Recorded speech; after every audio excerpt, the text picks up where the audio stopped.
चलो that's good. अच्छा बेटा, हमारा लास्ट टाइम जो था वो एक टॉपिक था, and that was gait cycle. हम वो गेट साइकिल देखेंगे, उसके अलावा डॉर्सल मसल फुट के एक दो छोटे छोटे मसल्स हैं वो देखेंगे, और पिछला जो हमारा कोशिश करेंगे कि इसमें से कुछ रिवाइज कर लें.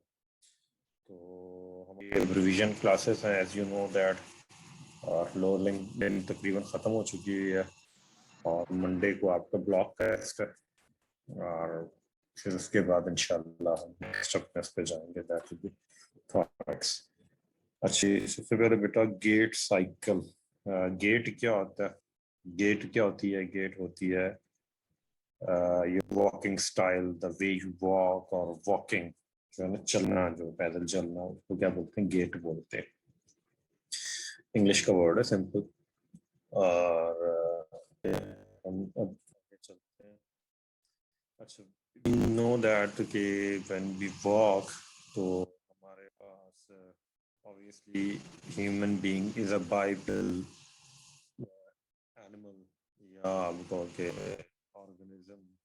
हम दो टांगों पे, दो पैरों पे चलते हैं, और इस गेट साइकिल को हम दो में डिवाइड किया हुआ है, दो पोर्शन में. एक को मतलब कि divided into two parts.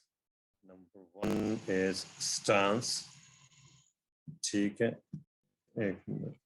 Sir आपकी आवाज नहीं आ रही. Recording in progress. इसका स्टांस, और दूसरी फेज क्या स्विंग फेज होती है. दो फेजेस में हमने इसको स्प्लिट कर दिया वॉकिंग को. Number one is stance and number two is swing phase. So फिर स्टांस, स्विंग फेज, फर्दर आगे डिफरेंट जो है ना हमारे पास, उसमें डिवाइडेड है, फेजेस में डिवाइडेड है. ठीक है जी. तो सबसे पहले हम ये देखेंगे स्टांस क्या होता है और स्विंग फेज क्या होता है. इस डायग्राम पे हम दोबारा वापस आएंगे, अभी हम आगे चलते हैं. सर आपकी आवाज नहीं आ रही क्लियर. बेटा वो कर दो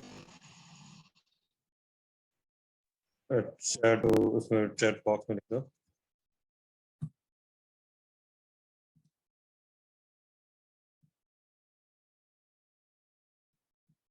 अच्छा जी, हमने अभी तक किया कि हमारा जो वॉकिंग का जो हमारा गेट है वो दो फेजेस में डिवाइडेड है. Number one stance and number two is swing phase.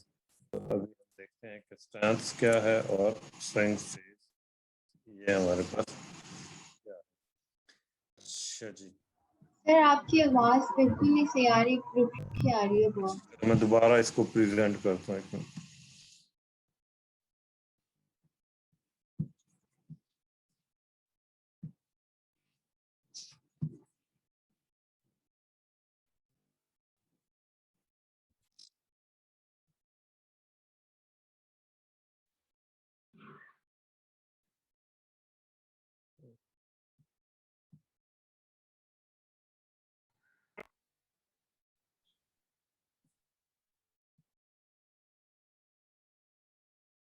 अब can you hear me now?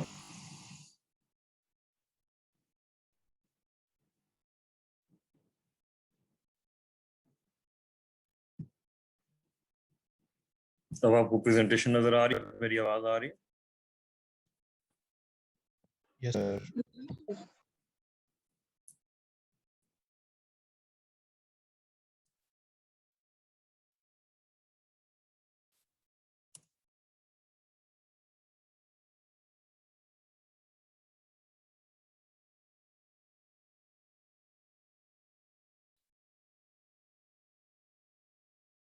अच्छा जी, हमने ये बात की है कि हमने गेट साइकिल को दो प्राइमरी फेजेस में डिवाइड. एक फेज को हम बोलते हैं स्टांस और दूसरे को बोलते हैं स्विंग.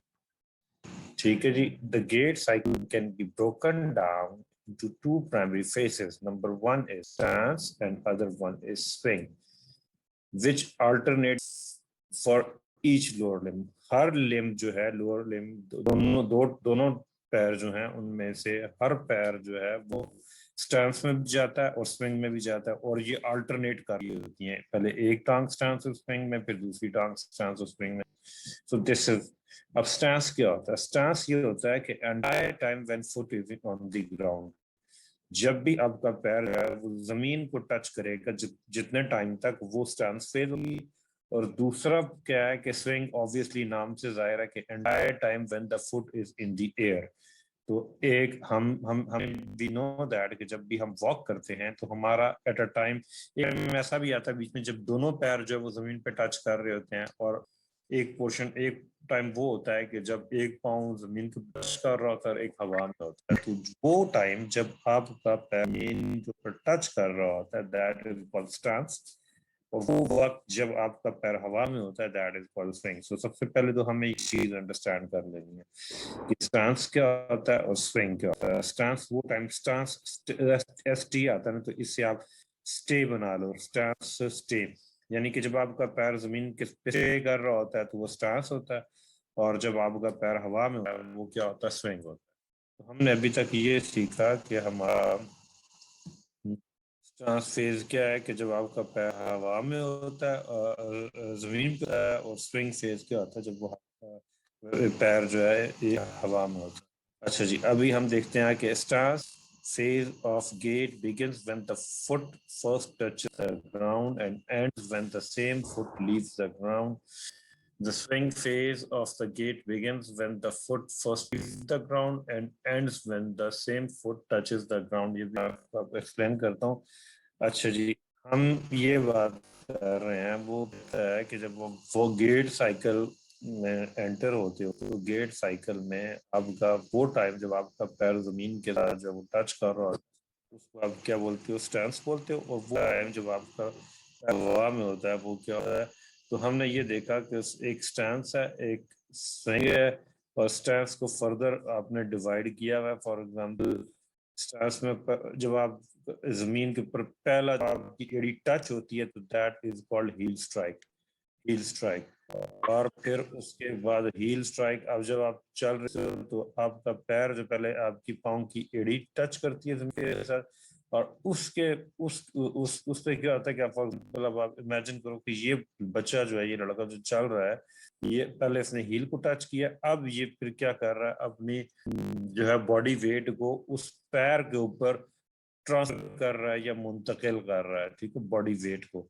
तो हील स्ट्राइक के बाद दूसरा जो बड़ा वो आता है, that is called loading response, क्योंकि वो अपने लोड को ट्रांसफर कर रहा है इस फुट के ऊपर।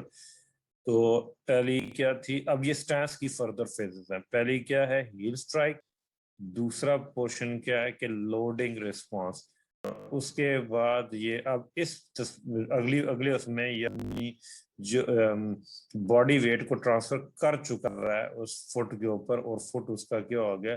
फ्लैट हो गया। तो इसको क्या बोलते हैं? मिड स्टांस, मिड स्टांस, ठीक है। फिर उसके बाद फर्दर क्या होता है कि अब इसमें देखो कि इसकी टो हील जो है वो जमीन से उठ गई है, हील ऑफ, हील ऑफ, और इसका पंजा जो है वो टच कर रहा है, और इसको क्या, ये टर्मिनल स्टांस है। अच्छा, अब ये तो बड़े कुछ इनके जो नाम है ना,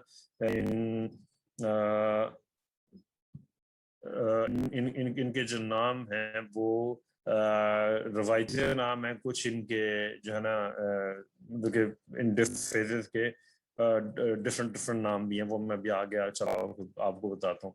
तो हमने अभी तक ये देखा, आपके पास बेसिकली गेट साइकिल में दो फेजेस होती हैं। इसको दो में डिवाइड किया हुआ है, एक क्या है? स्टैंस है, और दूसरा क्या है? स्विंग है।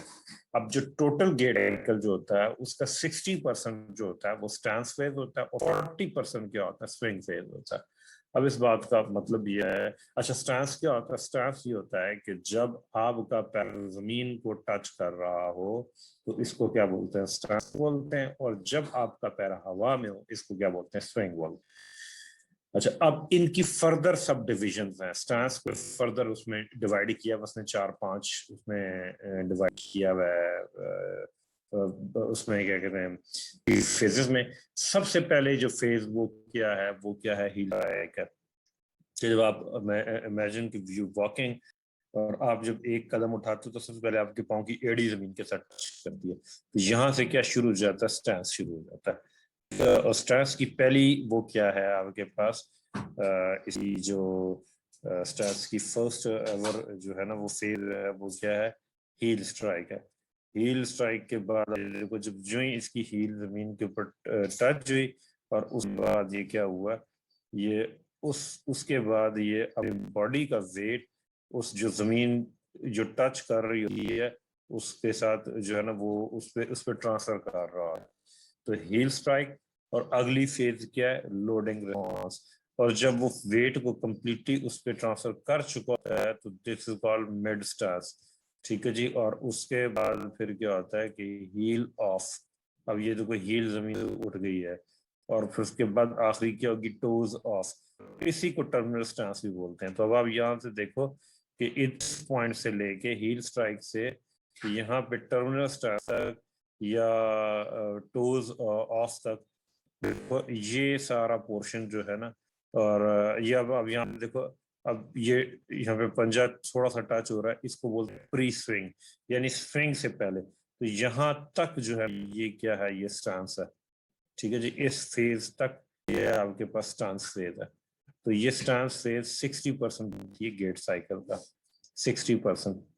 ठीक है जी। तो आप इसको देखो कि जब आप इस टर्मिनल फेज जाते हो राइट फुट के लिए, तो लेफ्ट फुट में जो है ना वो तक हील स्ट्राइक आ चुकी हुई होती है। ठीक है। तो ये दोनों फेजेस ऑल्टरनेट कर रही हैं जो है ना दोनों पैरों के लिए। तो हमने अभी तक जो चीज सीखी वो ये सीखी कि गेट साइकिल को हमने दो में डिवाइड किया हुआ है। और एक जो है उसको आप बोलते हो स्टांस बोलते हो, जो कि 60% है आपके गेट साइकिल का। और दूसरा फेज जो है उसको आप स्विंग फेज बोलते हो, जो कि 40% है गेट साइकिल का। तो टोटल 100% हो गया, जिसमें से 60% जो स्टांस फेज होता है और 40% क्या होता है, स्विंग फेज होता है। और स्टांस फेज को फर्दर आपने डिवाइड किया हुआ है कुछ और मजीद फेजेस में, जिसमें सबसे पहली फेज जो है वो क्या है, स्ट्राइक है। उसके बाद लोडिंग रिस्पॉन्स है कि जब वो अपनी हील स्ट्राइक करने के बाद अपने बॉडी का वेट ट्रांसफर कर रहा होता है अपने एक फुट के ऊपर। और तीसरा क्या है कि मिड स्टांस है कि जब वो वेट कंप्लीटेड ट्रांसफर कर चुका हुआ होता है। अब देखो इसमें स्टांस चल रही है, दूसरे फुट में स्विंग चल रही है। ठीक है। यहाँ भी ये प्री स्विंग है और उसके बाद ये फिर इसमें इसमें स्विंग आ गई। वो फिर मैं आगे स्विंग की आपको अभी टाइप बताता हूँ। तो सबसे पहले heel strike, loading response, mid stance, heel off या टो, उसके बाद हील ऑफ, टोज ऑफ, इनको क्या बोलते हैं, टर्मिनल स्टांस बोलते हैं। अच्छा जी। अब आप इस पर सेक ऑफ इंफॉर्मेशन है, ये देखो यहाँ पे एक टाइम ऐसा आता है कि स्टांस में भी और स्विंग में भी कि फॉर एग्जांपल देखो ये डबल सपोर्ट लिखा हुआ है इधर। डबल सपोर्ट का मतलब ये है कि ये वो टाइम होता है जब आपके दोनों पैर जमीन के ऊपर जो है वो टच हो रहे होते हैं। एक में आपकी एड़ी टच हो रही है और दूसरे में आपका क्या टच हो रहा है, पंजा टच हो रहा है, टोज टच हो रहे हैं। तो इसको क्या बोलते हैं, डबल सपोर्ट बोलते हैं। ये डबल सपोर्ट का मतलब ये है कि ये वो टाइम है हील स्ट्राइक वाला जब आपके दोनों पैर जमीन को टच कर रहे होते हैं। ठीक है। अब उसके बाद अब आप अगला जो बाकी की फेजेस हैं स्टांस की, वो सिंगल सपोर्ट है, यानी कि एक फुट जो है वो टाइम जमीन के ऊपर है और दूसरा हवा में है। फिर उसके बाद आपने आगे देखा कि प्री स्विंग वाला पोर्शन वो है कि जब इसमें डबल सपोर्ट होती है, एक पूरा पाँव जमीन फ्लैट हुआ हुआ जमीन के साथ टच हो रहा है और दूसरे में वो टोज ऑफ चल रही है और टर्मिनल वो चल रही है। ठीक है जी, प्री स्विंग। अच्छा, अब उसके बाद अब ये देखो इस अगले इसमें ये टोज जमीन से ऊपर उठ गई है, इसको टोज ऑफ। अब ये स्विंग की फेजेस शुरू हो गई। पहले आपने स्टांस की फेज देखी थी, heal strike, loading response, mid stance, terminal, और फिर उसके बाद प्री स्विंग तक बात आ गई थी। और यहाँ तक क्या था, यहाँ तक सारा स्टांस था। अब उसके बाद क्या स्विंग चल रहा है। स्विंग में सबसे पहले क्या, टोज ऑफ, पंजा जो यहाँ हल्का सा टच कर रहा था वो उठ गया हवा में। ठीक है जी। फिर मिड स्विंग और उसके बाद टर्मिनल स्विंग, यानी कि स्विंग की 3 फेजेस हैं और स्टांस की 4 फेजेस हैं। स्टांस जो है वो 60% है और स्विंग जो है वो कितने परसेंट है, वो 40% है। आपके गेट साइकिल का। ठीक है जी, अब इसी चीज को मैंने यहाँ पे थोड़ा सा एक्सप्लेन करने की कोशिश की है। Gate cycle can be broken down into two primary phases, stance phase and swing phase, and alternate for each limb. दोनों पैरों में जो है ना वो स्टार स्विंग चल रही होती है अल्टरनेटिवली। और स्टांस क्या entire time when the foot is on the ground, और स्विंग क्या entire time when the foot is in the. अच्छा जी, फिर हमने ये देखा था कि ये स्टांस जो है वो 60% है, और गेट साइकिल का स्विंग जो है वो 40% है।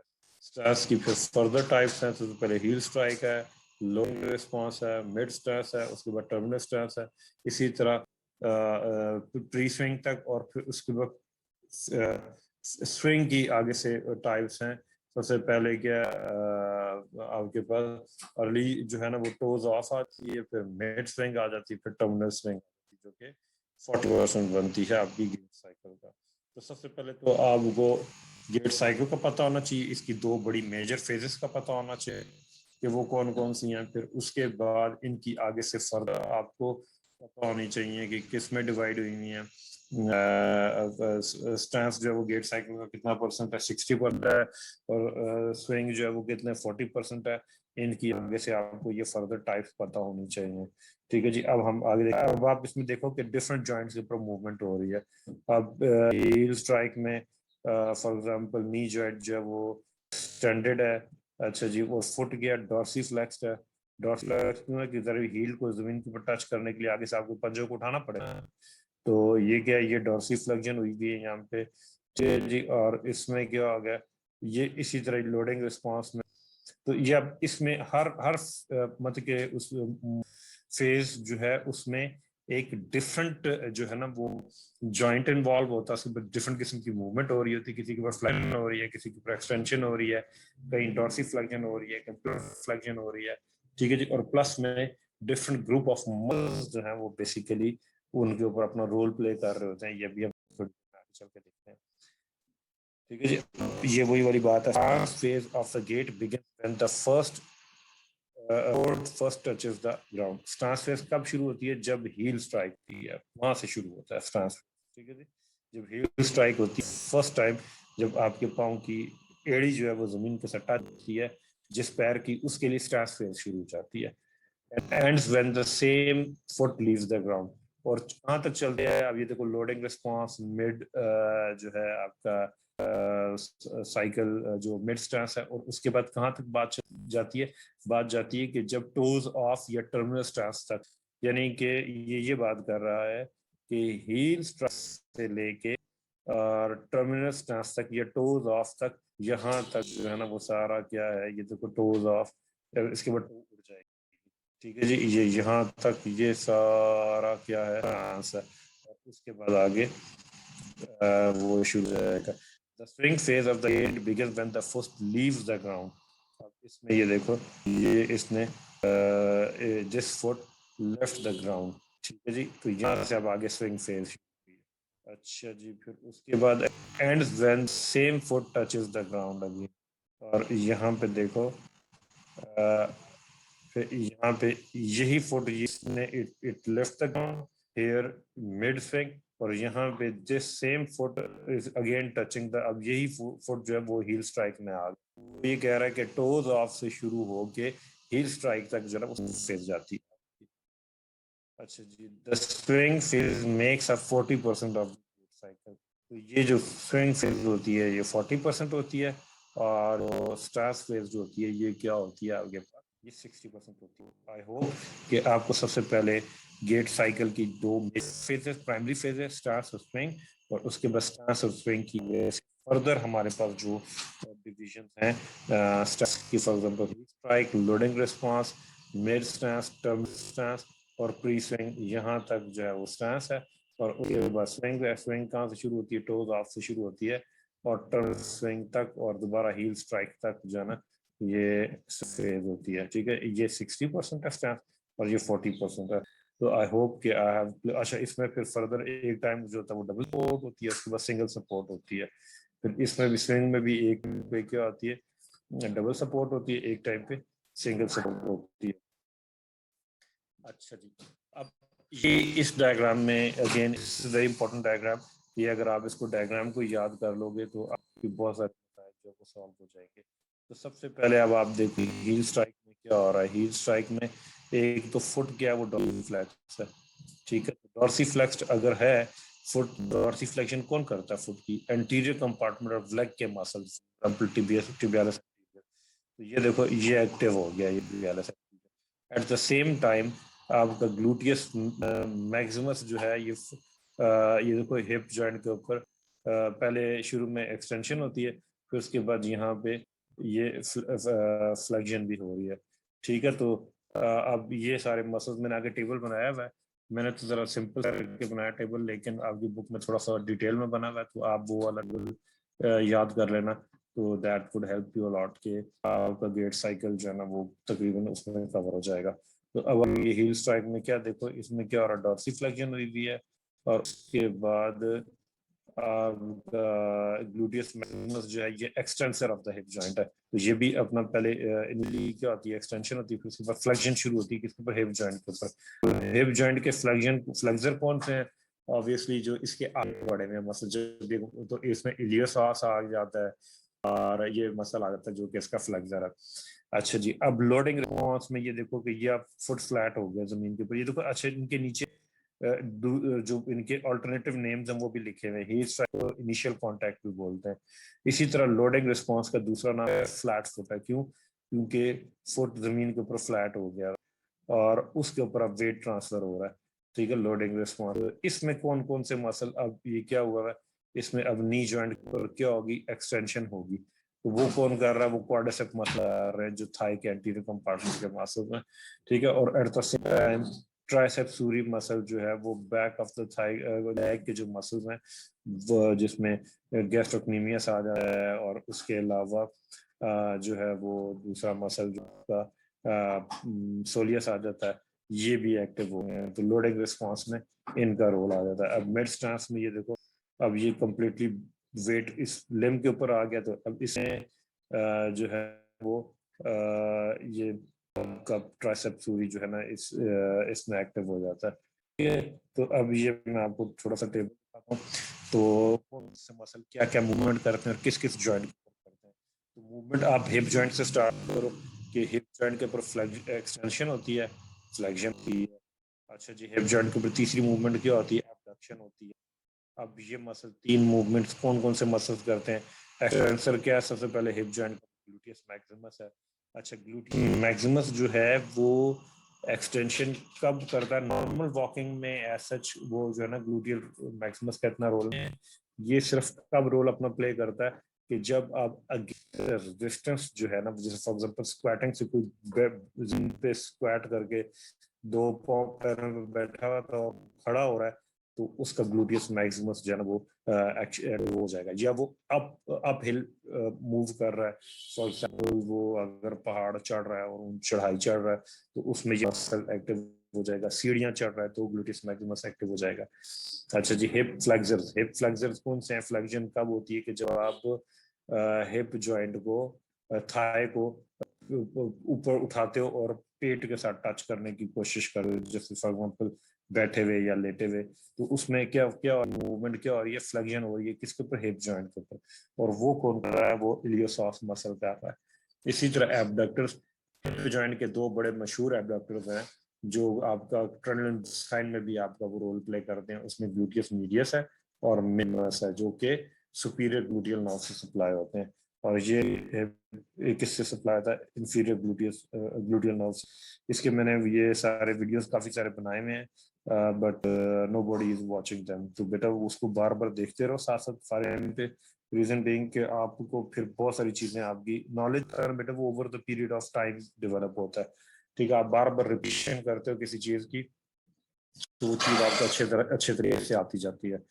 तो I would suggest you videos को आप वॉच करो, वो ज्यादा भी नहीं, छोटी छोटी वीडियोस हैं, उनको देखो। तो उसका फायदा आपको ये होगा कि at the end of the year आपका इतना नॉलेज बन चुका होगा कि आप इजीली थ्योरी से लेके आप तक अटेम्प्ट कर सकते हो। और मैंने कुछ जो है ना वो सॉफ्टवेयर पे बनाई हुई हैं वीडियो, और उसके अलावा मैंने कुछ मॉडल शॉडल्स भी हैं उनके ऊपर भी बनाई, वो भी देखें। अच्छा, हिप एक्सटेंशन कौन कर रहा है? ग्लूटियस मीडियस और मिनिमस। इसी तरह नी जॉइंट के ऊपर एक्सटेंशन कौन कर रहा है? क्वाड्रिसेप मसल्स कर रहे हैं, जिसमें अब एंटीरियर कंपार्टमेंट ऑफ थाई के 4 मसल आ जाते हैं। सबसे पहले कौन कौन से मसल हैं? एक आपका जो है वो रेक्टस फेमोरिस है, वास्टस मीडियालिस है, वास्टस लेटरालिस है, और चौथा मसल कौन है? Vastus intermedius. अब इन चारों मसल्स में से रेक्टस फेमोरिस ही ऐसा मसल है जो कि नी जॉइंट से पहले ओरिजिनेट होता है, यानी कि हिप बोन के ऊपर से ओरिजिनेट होता है। ठीक है, इसका एक हेड जो है वो एंटीरियर इंफीरियर आइलिक स्पाइन से निकलता है, और दूसरा हेड जो है वो इसका एसिटेबुलम के ऊपर से निकलता है। यानी कि ये क्वाड्रिसेप फेमोरिस में से 4 हेड्स में से क्वाड्रिसेप, क्वाड का मतलब होता है 4, रिसेप सेप का मतलब होता है हेड, यानी कि इन 4 हेड्स में से सिर्फ एक हेड ऐसा है जिसको आप रेक्टस फेमोरिस बोलते हो, वो हिप जॉइंट से पहले हिप बोन से ओरिजिनेट करता है। इसलिए यही हेड सिर्फ जो है वो एक्शन करेगा, ये हिप बोन के ऊपर एक्शन करेगा, जबकि बाकी के जितने तीनों हेड्स हैं, वास्टस मीडियालिस, वास्टस लेटरालिस और इंटरमीडियस, ये हिप जॉइंट के बाद यानी कि फीमर की एरिया सरफेस के ऊपर से, तो इसलिए इन 3 हेड्स का हिप जॉइंट का कोई एक्शन नहीं है सिवाय क्वाड्रिसेप फेमोरिस का। ठीक है, होप कि ये वाला पॉइंट आपको क्लियर हो गया। ये बड़े छोटे छोटे पॉइंट्स होते हैं, और इन्हीं में से एमसीक्यूज निकलते हैं और एससीक्यूज निकलते हैं, और ये आप पढ़ तो लेते हो चीजों को, लेकिन ये वो गुर होते हैं, छोटे छोटे पॉइंट्स होते हैं कि मैं आपको बताना चाह रहा हूँ कि जो जहां से आपको मार्क्स मिलते हैं। ठीक है, अब जिस बच्चे को ये वाली बात जो मैंने बताई ये समझ आ गई है, तो वो इजीली जो है ना इसको अंडरस्टैंड, एमसीक्यू भी हल कर लेगा अगर कोई इसमें से आ जाता है, एससीक्यूज भी हल कर लेगा। यानी कि मैं ये बताना चाह रहा हूँ कि हिप जॉइंट की जो फ्लेक्शन होती है, सॉरी नी जॉइंट की एक्सटेंशन जो होती है, 4 मसल होते हैं, इनमें से सिर्फ एक मसल जिसको आप क्या कहते हो, जिसको आप बोलते हो क्या कहते हैं नी जॉइंट का, आपका एक्सटेंसर्स में से रेक्टस फेमोरिस, वो हिप जॉइंट के ऊपर एक्शन करता है, बाकी नहीं करते, क्योंकि वो हिप जॉइंट के बाद वाली बोन सी है, फीमर है, वहां से ओरिजिनेट कर रहे हैं। तो जो मसल हिप जॉइंट के स्टार्ट ही हिप जॉइंट के बाद हो रहा है, तो वो हिप जॉइंट के ऊपर तो एक्ट नहीं करेगा। तो ये वाला ऐसा एक पॉइंट है। अच्छा जी, इसी तरह नी फ्लेक्सर्स जो है वो कौन से? हैमस्ट्रिंग मसल्स हैं। नी फ्लेक्शन कब होती है? कि जब आप नी जॉइंट बेंड करते हो। ठीक है जी, नी जॉइंट को बेंड करते हो तो that is called knee flexion.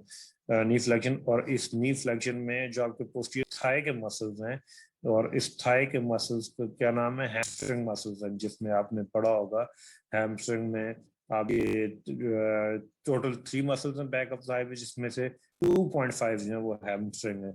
जिस तरह आपने पढ़ा होगा semitendinosus, semimembranosus, bicep femoris में सिर्फ शॉर्ट है, लॉन्ग हेड जो वो हैमस्ट्रिंग शॉर्ट हेड नहीं है।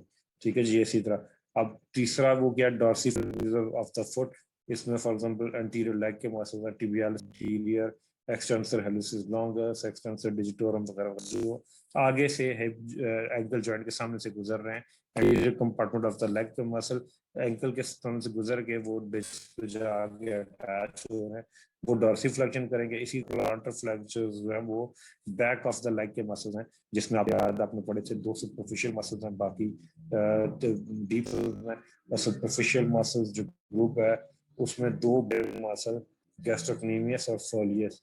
ठीक है जी, इन दोनों को मिला के, गैस्ट्रोक्नीमियस के 2 हेड्स होते हैं, सोलियस का 1 होता है, ये मिलके 3 हेड्स बना देते हैं। इस वजह से इनको ट्राइसेप सूरी मसल्स बोलते हैं। इनको ट्राइसेप सूरी मसल्स कौन होते हैं? लैटरल और मीडियल हेड ऑफ गैस्ट्रोक्नीमियस और सोलियस, और इसके दोनों टेंडोकैल्केनियम बना के हील ऑफ द फुट यानी कि कैल्केनियम के ऊपर अटैच रहते हैं, और समटाइम्स इनके साथ एक और मसल भी होता है जिसको प्लांटस बोलते हैं। तो ये मैं आपको सबसे पहले ये बताना चाह रहा हूँ कि आपको ये पता होना चाहिए कि during gait cycle different bones, क्योंकि बॉडी फ्लेक्सिबल है ना, क्यों फ्लेक्सिबल है? कि मूवमेंट होती है, मूवमेंट कहाँ पे होती है? मूवमेंट जॉइंट के ऊपर होती है। किसी भी बॉडी के उसमें मूवमेंट कहाँ होती है? जॉइंट के ऊपर होती है। अब जब जॉइंट के ऊपर मूवमेंट होगी, मूवमेंट कौन करा रहा है? मसल्स करवा रहा है। मसल्स में कौन से मसल जो उस जॉइंट के सामने से गुजरेंगे या उसके पीछे से गुजरेंगे, तो वो डिफरेंट टाइप की डिफरेंट उसकी मूवमेंट्स करवाएंगे। तो मूवमेंट कौन कौन सी होती है? हिप जॉइंट के ऊपर होती है, एक्सटेंशन होती है, फ्लेक्शन होती है, जॉइंट के ऊपर होती है, फ्लेक्शन होती है, एक्सटेंशन होती है, एंकल जॉइंट के ऊपर होती है, कौन सी होती है, प्लांटर फ्लेक्शन होती है, डॉर्सीफ्लेक्शन होती है। और इसी तरह ये ankle joint is a hinge variety of joint, इसके ऊपर सिर्फ दो ही मूवमेंट होती है, या आप फुट को आप डॉर्सीफ्लेक्स कर सकते हो, प्लांटर फ्लेक्स कर सकते हो। जो ईव वर्जन और जो दूसरी मूवमेंट है ना इनवर्जन, वो एंकल जॉइंट के ऊपर नहीं होती, ठीक है जी। वो एंकल जॉइंट से नीचे एक और जॉइंट होता है, एंकल जॉइंट के बीच में होता है, टैलस के बीच में होता है और टिबिया के बीच में होता है, टैलस और टिबिया, इसीलिए इसको क्या बोलते हैं, टिबियो टैलर जॉइंट बोलते हैं। ये मैं भी आपको कोशिश करता हूँ किसी डायग्राम में दिखाऊं। लेकिन जो इनवर्जन और ईवर्जन वाली मूवमेंट होती है वो कहाँ होती है, वो टैलस और कैल्केनियम बोन के बीच में जो है ना एक जॉइंट बनता है, उसको बोलते हैं सब टैलर जॉइंट। ये वाली मूवमेंट सब टैलर जॉइंट के ऊपर होती है, ठीक है जी। ईवर्जन और इनवर्जन। फिर इसी तरह जो ईवर्टर्स कौन से होते हैं, जो लेग के लैटरल मसल्स कंपार्टमेंट के मसल होते हैं, पेरोनियस लॉन्गस और ब्रेविस जो है वो वर्ट करते हैं फुट को। और इवर्जन क्या होती है कि जब आपका sole of foot laterally direct हो जाए। और इन्वर्जन क्या होती है कि जब sole of the foot medially direct करे। और ये कौन करवाता है, टिबियालिस एंटीरियर करवाता है, टिबियालिस पोस्टीरियर करवाता है। मेनली ये दो होते हैं, और इसके अलावा इनके साथ छोटे छोटे इनके सिनर्जिस्टिक मसल भी होते हैं, ये आपने देखना है। और ये इवर्जन और इन्वर्जन वाली मूवमेंट जो होती है ये कहाँ आपको हेल्प करती है, ये जब आप अनइवन ग्राउंड के ऊपर, किसी ऐसी जमीन के ऊपर जो बिल्कुल प्लेन ना हो, ऊंची नीची हो, तो फुट आपका कभी स्लाइटली वर्टेड होता है, स्लाइटली वर्टेड होता है, और कभी प्लांटर फ्लेक्स होता है, कभी डॉर्सस होता है। तो ये इवर्जन और इन्वर्जन मूवमेंट आपको कहाँ हेल्प करती है, अनइवन ग्राउंड के ऊपर। कहाँ अनइवन, अनइवन मींस के ना हमवार सतह के ऊपर। अब आप फर्श चल रहे हो तो ऑब्वियसली उसमें तो इवर्जन इन्वर्जन का इतना रोल नहीं होगा। आप किसी ऐसी जमीन के ऊपर चल रहे हो जो कि ऊंची नीची है, जिसमें मतलब कि प्लेन नहीं है, तो उसमें क्या है, आपकी इवर्जन और इन्वर्जन ऐसी मूवमेंट्स हैं जो कि आपको हेल्प कर रही होती हैं। अच्छा जी, अब इसमें हमने ये देख लिया। अच्छा जी, ये हमारे पास वो मसल्स हो गए। तो और उसके अलावा ये डिफरेंट टाइप्स की मूवमेंट्स है, और ये हर मूवमेंट को एक खास किस्म का मसल जो वो कर रहा है। फॉर एग्जांपल कौन सा, ग्लूटियस मैक्सिमस है। हिप फ्लेक्सर कौन है, इलियोसॉस मसल है जो उसके सामने से गुजर रहा है। हिप एब्डक्टर कौन से हैं, ग्लूटियस मीडियस और मिनिमस हैं।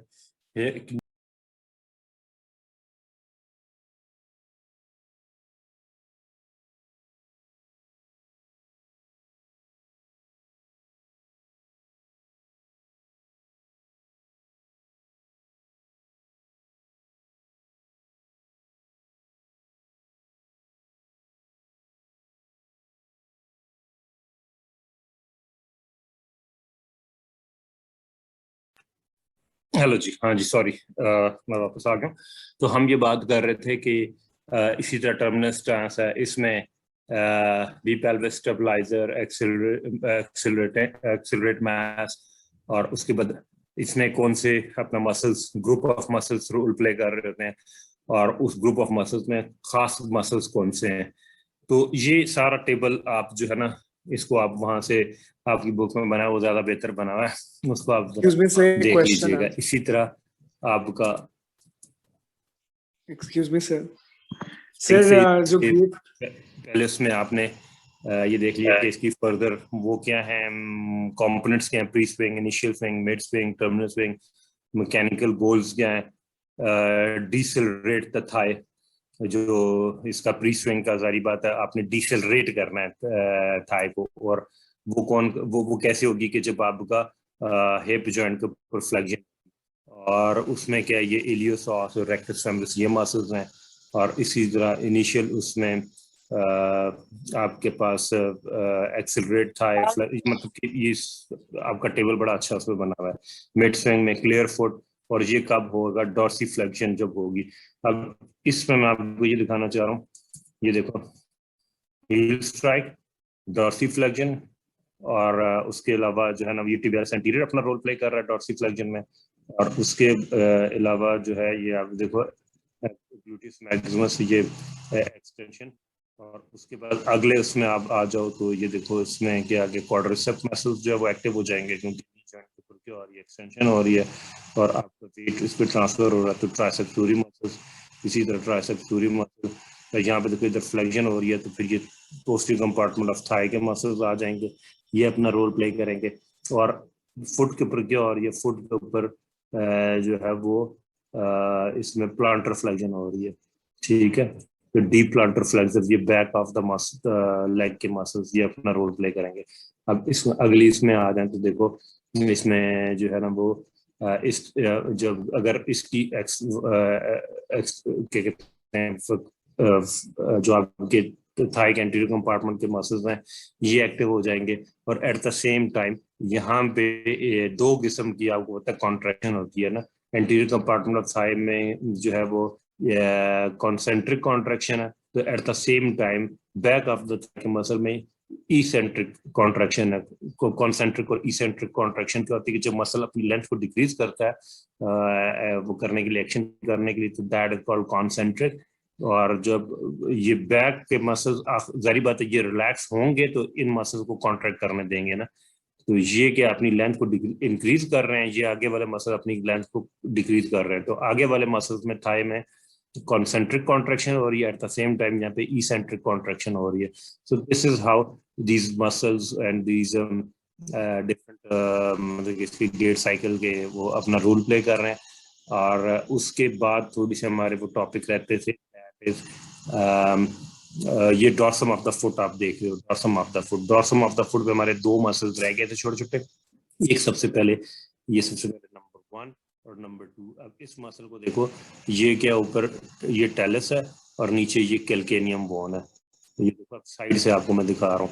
तो मैंने आपको बताया था कि ये सबसे पहले टिबिया है और ये फिबुला है, ये टेलस बोन। ये टेलस बोन के साथ जो है ना ये क्या कर रहे हैं, टेलस बोन के साथ, ये टेलस बोन के साथ ये टेलस है सारी, ये देखो ये। तो ये इसको क्या बोलते हो, टिबियो टेलर जॉइंट बोलते हो, tibiotalar joint. Tibia ankle joint का दूसरा नाम क्या, टिबियो टेलर जॉइंट। अब एट द सेम टाइम क्या हो रहा है चीजें, एट द सेम टाइम यहाँ पे अगर आप देखें तो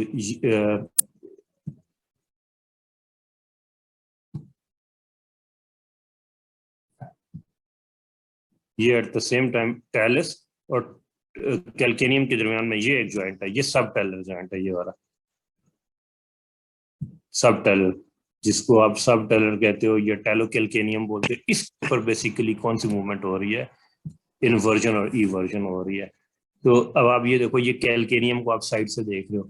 जब आप कैल्केनियम को साइड से देख रहे हो तो what I am trying to say कि ये कैल्केनियम के ऊपर से, ये कैल्केनियम की लैटरल साइड है, यहाँ से एक मसल ओरिजिनेट हो रहा है और ये मसल आगे जाके कुछ स्लिप्स में डिवाइड हो रहा है। अब इसको हम यहाँ पे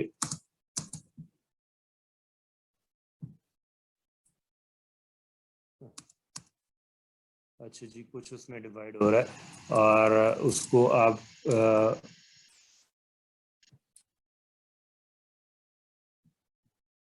अच्छा आगे जाके ये डिजिट्स के ऊपर अटैच हो रहा है। तो डिजिट्स के ऊपर ये स्लिप्स बन रहे हैं, डिजिट्स के ऊपर ये अटैच हो रहा है। और मिड फैलेंक्स में ये मिड फैलेंक्स है, ये मिड फैलेंक्स है, मिड फैलेंक्स है, उसकी बेस के ऊपर डॉर्सल सरफेस पे जाके जो है ये अटैच हो जाता है। ये देखो ये वाला पोर्शन जो है नंबर 2 जिसके ऊपर लिखा हुआ है, ये कैल्केनियम की लैटरल सरफेस से ओरिजिनेट होता है और आगे जाके 3 स्लिप्स बन जाती हैं, 1 2 और 3, और ये जाके टेंडन बन के जाके ये मिडिल फैलेंक्स की बेस के ऊपर, ये मिडिल फैलेंक्स की बेस के ऊपर, मिडिल फैलेंक्स की बेस के ऊपर अटैच हो जाता है। तो इस मसल का नाम क्या है, एक्सटेंसर डिजिटोरम ब्रेविस। एक्सटेंसर ये डॉर्सम ऑफ द फुट आप देख रहे हो, ये डॉर्सम ऑफ द फुट आप देख रहे हो। तो एक्सटेंसर डिजिटोरम ब्रेविस की ओरिजिन क्या है, lateral surface of the knee, sorry calcaneum, और 3 में डिवाइड हो गए ये जाके स्लिप्स मिडिल फैलेंक्स की बेस के ऊपर डॉर्सल सरफेस पे ये अटैच हो जाता है। और जिसपे 1 लिखा हुआ है ये मसल कौन सा है, ये एक्सटेंसर हेलुसिस ब्रेविस है। क्यों, क्योंकि आप ये देखो कि ये कहाँ जा रहा है, ये एक टेंडन जो है ये टार्सल बोन है, ये proximal phalanx of the great toe. Great toe की जो 2 इसमें फैलेंक्स होती हैं, देखो ये प्रॉक्सिमल है, ये डिस्टल है। तो ये प्रॉक्सिमल फैलेंक्स की बेस के ऊपर ये मसल चला जाता है तो नंबर 1 कौन सा है, एक्सटेंसर हेलिस ब्रेविस है, और नंबर 2 कौन सा, एक्सटेंसर डिजिटोरम ब्रेविस है। तो ये 2 मसल्स हैं जो कि इस पे बैक पे होते हैं। तो यहाँ पे मैंने इसी डायग्राम में ये सिंपलेस्ट फॉर्म में इनकी ओरिजिन इंसर्शन बताई है। देखो कैल्केनियम, ये भी कैल्केनियम, और ये जाके 3 स्टेप्स में डिवाइड हो रहा है, और मिडिल फैलेंक्स की बेस के ऊपर डॉर्सल सरफेस पे, और ये नंबर 1 जो है ये middle phalanx proximal phalanx of the जो ग्रेट टो पे ये अटैच हो जाता है। ठीक है जी। अब ये मसल्स क्या करेंगे, ये डिजिट्स की एक्सटेंशन करेगा और ये ग्रेट टो की एक्सटेंशन करेगा। देखो आपके मसल जब पुल होंगे, जब ये मसल बेली पुल होगी तो ये इस टेंडन को अपनी तरफ पुल करेगी ना, तो टेंडन क्या करेगा, इन इन इन जॉइंट्स को इन जॉइंट्स के ऊपर इन मिडिल फैलेंजिस को क्या करेगा, एक्सटेंड करेगा। ठीक है जी। ये वही डायग्राम है, उसमें सिंपल, उसमें उसके फंक्शनल उसके हिसाब से दिखा है। ठीक है जी। अब एक्सटेंसर हेलिस ब्रेविस का क्या, medial surface of the calcaneus, और इंसर्शन का proximal phalanx of the toe, और एक्सटेंड द ग्रेट टो। ये देखो medial surface of the calcaneum, ठीक है, और sorry lateral surface of the calcaneum, और ये आगे जा रहा है, तो ये जाके ग्रेट टो को एक्सटेंड कर रहा है। तो ये उसकी ओरिजिन हो गई है, और यही इसकी इंसर्शन, और they are being supplied by the deep peroneal nerve. ये डीप पेरोनियल नर्व जो कि anterior compartment of the leg को मसल सप्लाई करते हुए जब डॉर्सम ऑफ द फुट पे आती है, तो ये आके इन मसल्स को सप्लाई कर देती है। तो ये था बेटा हमारा जो गेट साइकिल था, और साथ में उसके जो 2 मसल्स हमारे रह गए थे। और इसके अलावा जो है वो मैंने कहा था हम करेंगे कुछ हमारी चीज़ें जो अगर रिवीजन अगर कोई देख लेंगे, तो रिवीजन में सबसे पहले मैं चाहूँगा कि आप मैं इसको बंद कर देता हूँ।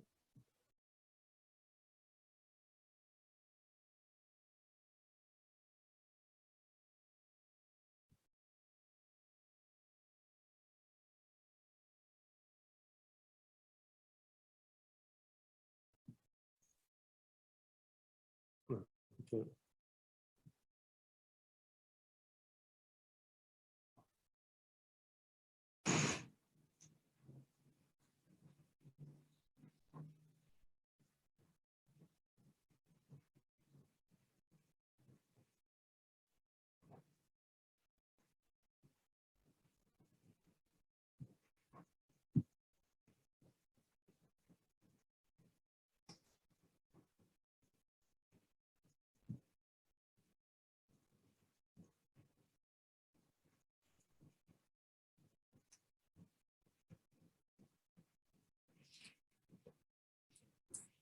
अच्छा जी, हिप जॉइंट में हम देखते चलते हैं।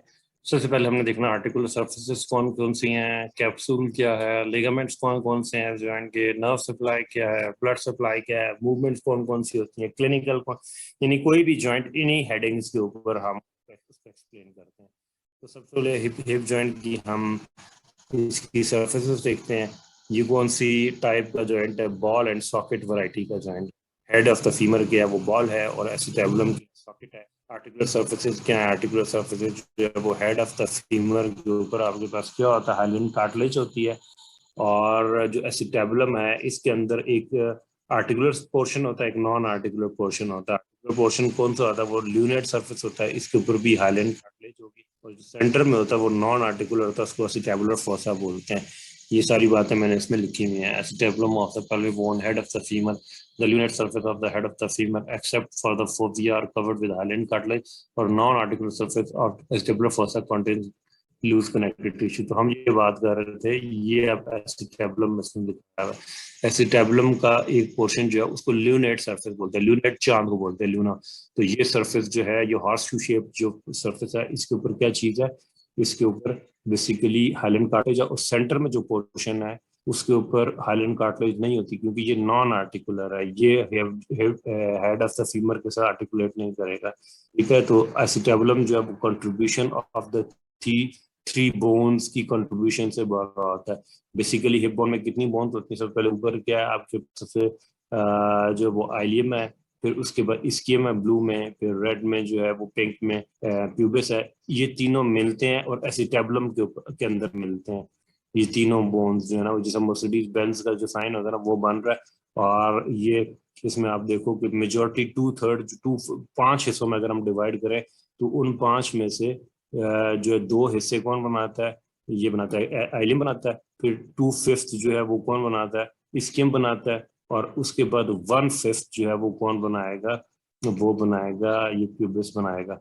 ठीक है, तो ये सारी इसके ऊपर रखा था मैंने, आपको भेजी नहीं है ये स्लाइड्स, ये इसमें आप इसको देख लीजिएगा कि ये रिवीजन है आपकी कि इसमें कौन कौन से पोर्शन होते हैं, क्या क्या एसिटेबुलम कितनी कितनी कंट्रीब्यूशन से बन रहा था, ये सारी चीजें इसके ऊपर।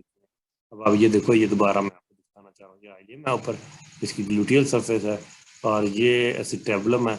एसिटेबुलम को एसिटेबुलम इसलिए बोलते हैं कि पुराने ज़माने में जो एसिटिक एसिड रखने की प्यालियाँ इस्तेमाल होती थी तो उनकी शेप जो थी वो ऐसी थी। ये एसिटेबुलर नॉच है। एसिटेबुलर नॉच यानी कि ये बार एसिटेबुलर रिम है। ठीक है, एसिटेबुलर रिम है और ये रिम इंफीरियरली डेफिशिएंट होता है, इसको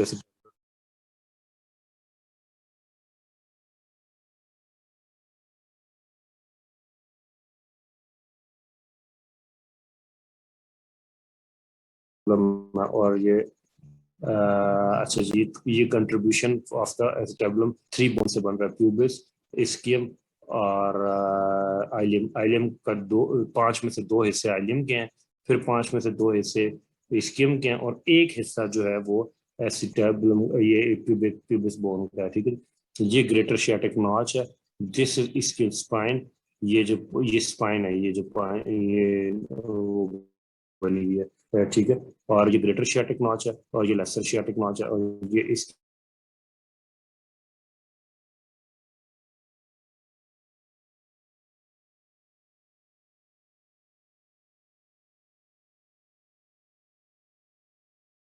कि वो उसके 3 वो होते हैं जैसा मर्सिडीज बेंज का। ठीक है, ट्राई रेडियल। तो अब कार्टिलेज चूंकि उसमें नजर नहीं आती है आपको एक्सरे में, तो छोटे बहुत छोटे बच्चों का जब आप एक्सरे कराते हो तो इस तरह लगता है कि ये 3 बोन्स अलग अलग, ये अलग पड़ी हुई है, ये अलग पड़ी हुई है, ये अलग हुई है, जिस तरह का फ्रैक्चर हुई है, क्योंकि यहाँ बीच में कार्टिलेज आ जाती है तो वो एक्चुअली वो नजर नहीं आ रही होती। एक्चुअली यहाँ पे क्या होती है, कार्टिलेज होती है। ठीक है, अच्छा जी, ये क्या है, एसिटेबुलर सरफेस है।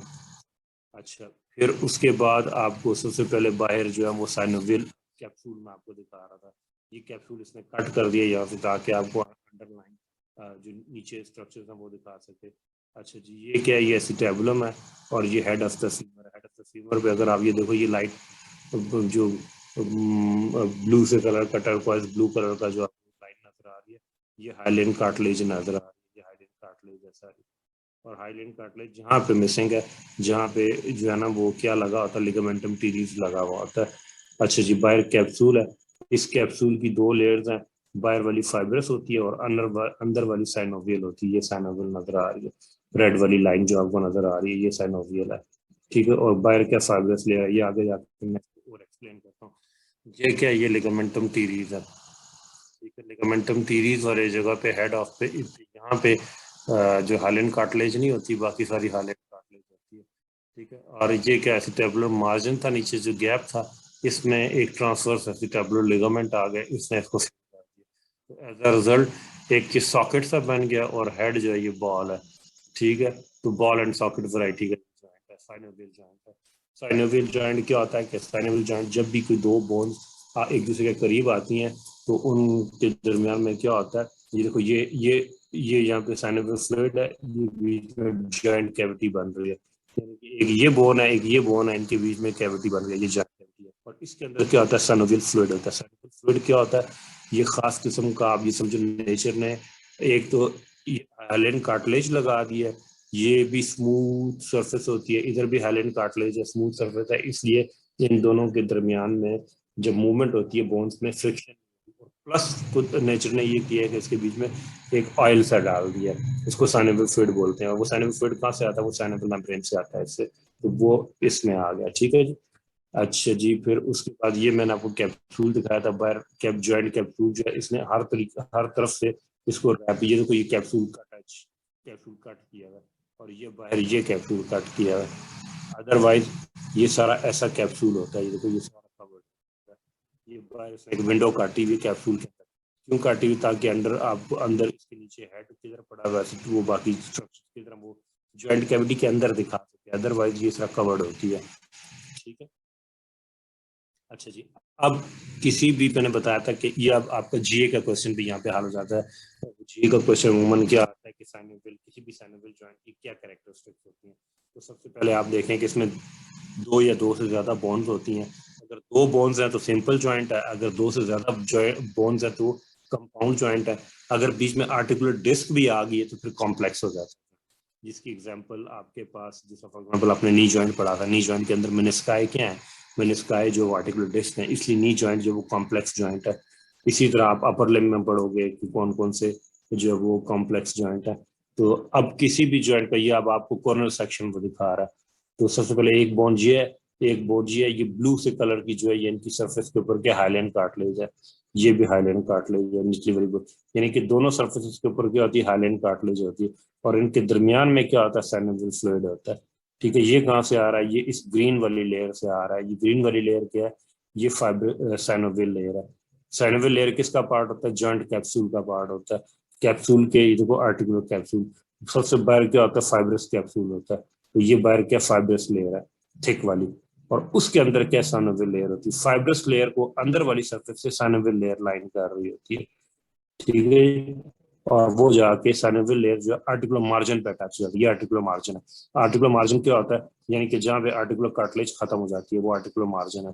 और उसके बाद साइनोवियल लेयर जो है यहाँ से स्टार्ट हो गई है। तो ये साइनोवियल साइन ओविया, साइनोवियल वर्ड कहाँ से है? ओविया। ओविया किस कहाँ के वर्ड का मतलब क्या है? ओविया वर्ड का मतलब है एग वाइट को बोलते हैं, जो अंडे की सफेदी होती है ना, उसको ओविया, साइनोविया, ओवम से निकला ये वर्ड। यानी कि जिस तरह अंडे की सफेदी होती है ना, उस तरह की का ये फ्लूइड होता है कि जो कि इस स्पेस में आ जाता है। ठीक है, जिसे जॉइंट स्पेस में आ जाता है, joint cavity contain synovial fluid. ठीक है, तो अब ये दोबारा देखो, सबसे बाहर फाइब्रस कैप्सूल है और उसके अंदर क्या? साइनोवियल लेयर है। और साइनोवियल लेयर जाकर रिफ्लेक्ट होकर वापस आर्टिकुलर मार्जिन पर अटैच हो जाती है। ठीक है, और ये बाहर क्या है? ये लिगामेंट्स हैं। अच्छा, लिगामेंट दो किस्म के होते हैं, एक्सट्रिंसिक लिगामेंट है, रिकैप्सुलर लिगामेंट है, ये इंट्रिंसिक लिगामेंट होता है। और वो इंट्रिंसिक लिगामेंट क्या होता है? वो यही फाइब्रस में जो कैप्सूल जो होता है ना, इसकी थिकनिंग होती है। अगर जिस पोर्शन में थिक है तो वो क्या है? फाइब्रस कैप्सूल है। और जिस पोर्शन में वो लिगामेंट बन जाता है। अगर मीडियल साइड पे है तो मीडियल कोलैटरल है, लैटरल साइड पे है तो लैटरल कोलैटरल है। ठीक है जी, तो ये है। जब आप ये देखो, ये दोबारा उसी डायग्राम को, ये फाइब्रस लेयर है और उसके अंदर साइनोवियल लेयर है ये वाली। ठीक है, और ये साइनोवियल लेयर क्या कर रही है? ये फ्लूइड प्रोड्यूस कर रही है। कौन सा? साइनोवियल फ्लूइड, जॉइंट कैविटी के अंदर। ये बीच में जॉइंट कैविटी है सारी। ठीक है, और ये बाहर गया है, ये लिगामेंट है। ये कैप्सूल है, फाइब्रस लेयर की ही थिकनेस को लिगामेंट बोलते हैं। और ये ब्लू वाला क्या है? ये क्या है? ये आपके पास आ गया आर्टिकुलर कार्टिलेज। ठीक है, तो ये बड़ा सिंपल सा और वो है। तो किसी एक साइनोवियल जो है जॉइंट, उसकी फीचर्स क्या होते हैं कि आर्टिकुलर सरफेस के ऊपर कार्टिलेज होती है, हाइलाइन कार्टिलेज होती है। और बाहर कैप्सूल होता है, कैप्सूल की दो लेयर्स होती हैं। बाहर फाइब्रस होता है, अंदर जो है वो क्या होता है? साइनोवियल होता है। और उसके अलावा जॉइंट कैविटी होती है इसके अंदर। और जॉइंट कैविटी के अंदर क्या होता है? साइनोवियल फ्लूइड होता है। तो ये कैरेक्टरिस्टिक्स हैं किसकी? किसी भी जो है आपके पास जो जॉइंट है ना, आपका आ जाता है साइनोवियल जॉइंट। तो ये आपका जनरल एनाटॉमी का भी क्वेश्चन आपको इस तरह का होता है। ठीक है जी, तो अब ये कैप्सूल के बारे में बता रहा है कि कैप्सूल मीडियली कहाँ पे अटैच है, लैटरली कहाँ अटैच है। तो medially attach to the margin of the acetabulum, acetabular transverse acetabular ligament and adjacent obturator foramen। अब आप इस डायग्राम पे आ जाओ। ये आपको क्या बता रहा है कि ये देखो, ये आपको ये बता रहा है कहाँ पे? एसिटेबुलर मार्जिन पे अटैच है। ये देखो, ये एसिटेबुलर मार्जिन, इस पे ये कैप्सूल अटैच है। ये देखो बाहर से ये कैप्सूल है, बाहर इस पे अटैच है। और उसके अलावा ट्रांसवर्स एसिटेबुलर लिगामेंट पे अटैच है। ये जो गैप जो था ना एसिटेबुलर मार्जिन का, इसमें ट्रांसवर्स एसिटेबुलर लिगामेंट आ गया था, उसके मार्जिन पे अटैच होता है दूसरा। और ये इस सारी जगह पे एसिटेबुलर मार्जिन और ट्रांसवर्स एसिटेबुलर लिगामेंट पे मीडियली अटैच होता है ये लिगामेंट जो है। और लैटरली कहाँ अटैच होता है? Laterally attach to the intertrochanteric line. अब इस बात का क्या मतलब है? इस बात का मतलब ये है कि ये ग्रेटर ट्रोकेंटर है, ये लेसर ट्रोकेंटर, इनके दरम्यान में ये इंटर ट्रोकेंटर, ये जो इसने कट करके ना आपकी तरफ घुमाया हुआ, रोटेट किया हुआ, अदरवाइज तो ये इस तरह का स्ट्रक्चर है, ये इस तरह का स्ट्रक्चर है। तो ये देखो यहाँ पे एसिटेबुलर मार्जिन और ट्रांसवर्स एसिटेबुलर लिगामेंट और लैटरली इंटरट्रोकेंटेरिक लाइन, और बैक से अगर देखोगे तो इंटरट्रोकेंटेरिक क्रेस्ट, उस पे ये अटैच्ड है, ठीक है, जस्ट प्रॉक्सिमल टू इंटरट्रोकेंटेरिक क्रेस्ट। और नेक ऑफ द सीमर जो है वो काफी फेमरल नेक इंट्राकैप्सुलर होती है, ग्रेटर एंड लेसर ट्रोकेंटर जो है वो एक्स्ट्रा कैप होते हैं। मैं भी आपको दिखाना चाह रहा हूँ, वो ये बता रहा आपको, देखो मीडियली ये एसिटेबुलर मार्जिन पे और उस पे अटैच है, और एंटीरियरली ये आप एंटीरियर व्यू से देख रहे हो आप हिप जॉइंट को, तो ये ग्रेटर ट्रोकेंटर लेसर ट्रोकेंटर के बीच में इंटरट्रोकेंटर एक लाइन है, यहाँ पे ये लैटरली यहाँ पे अटैच है, मीडियली जो एसिटेबुलर मार्जिन, और ये पोस्टीरियर व्यू है, मीडियली देखो एसिटेबुलर मार्जिन है ये सारा उस पे अटैच है, और लैटरली वो ये कह रहा है कि इंटरट्रोकेंटेरिक क्रेस्ट से थोड़ा सा पहले, यानी कि एंटीरियरली तो इंटरट्रोकेंटेरिक लाइन के ऊपर ये कैप्सूल अटैच होता है, पर पोस्टीरियरली इंटरट्रोकेंटेरिक क्रेस्ट ये है, इससे मीडियली यहाँ पे ये, और इसमें से ये वो पोर्शन है, देखो ये क्या है, protrusion of synovial membrane, synovial membrane बाहर निकल के वापस रिफ्लेक्ट होकर जाके मार्जिन पे लगती है, तो ये यहाँ पे एज अ बर्सा एक्ट कर रही है, ठीक है। तो अब इसके कैप्सूल के बैंड जो है वो थिक हो जाते हैं, ये आपको थिक बैंड नजर आ रहा है, ठीक है, 3 किस्म के बैंड होते हैं।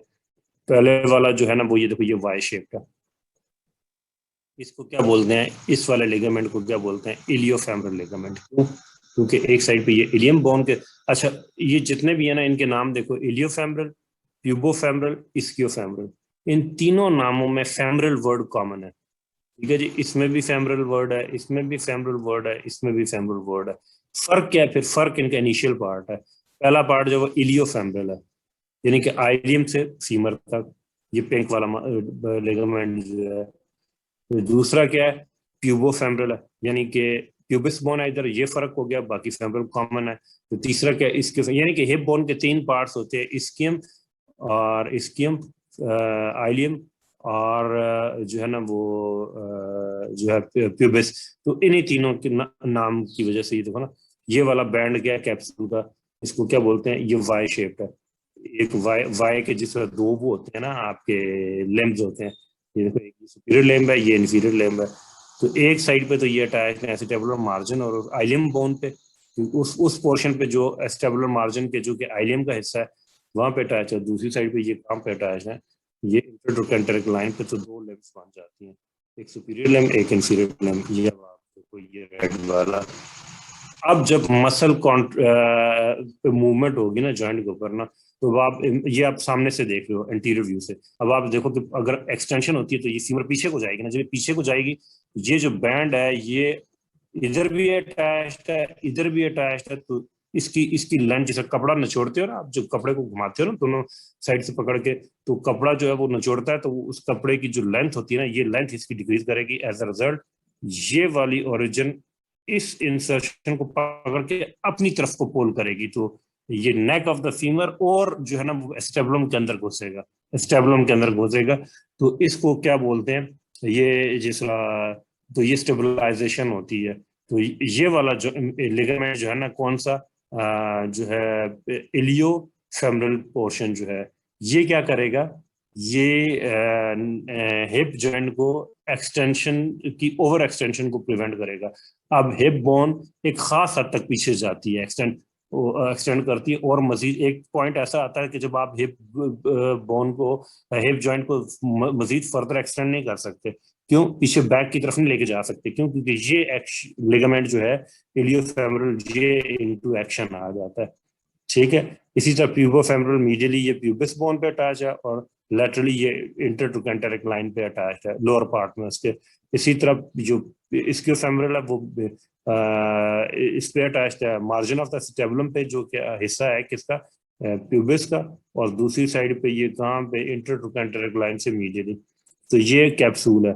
तो हमने ये देखा 3 इसके लिगामेंट्स हैं, इलियोफेमरल, प्यूबोफेमरल और इस्कियोफेमरल, तो ये 3 लिगामेंट्स हैं। देखो ये सी चीज, ये सारी चीजें मैंने लिखी हुई हैं इसमें, ये 2 लिम्स हैं, इलियोफेमरल, तो ये प्यूबोफेमरल है। अब इनके फाइबर देखो डाउनवर्ड और लैटरली जा रहा है, ठीक है। ये सारी इसमें डिटेल लिखी हुई, ठीक है जी। ये क्या, support the joint inferiorly and medially, ये वाला, ये ग्रीन वाला की बात कर रहा है इंफीरियरली, क्योंकि ये इंफीरियर एस्पेक्ट है ना जॉइंट का, और मीडियली, ठीक है, superiorly attach to the iliopubic eminence and the obturator crest, ये आ गया पोर्शन, ठीक है जी। और इंफीरियरली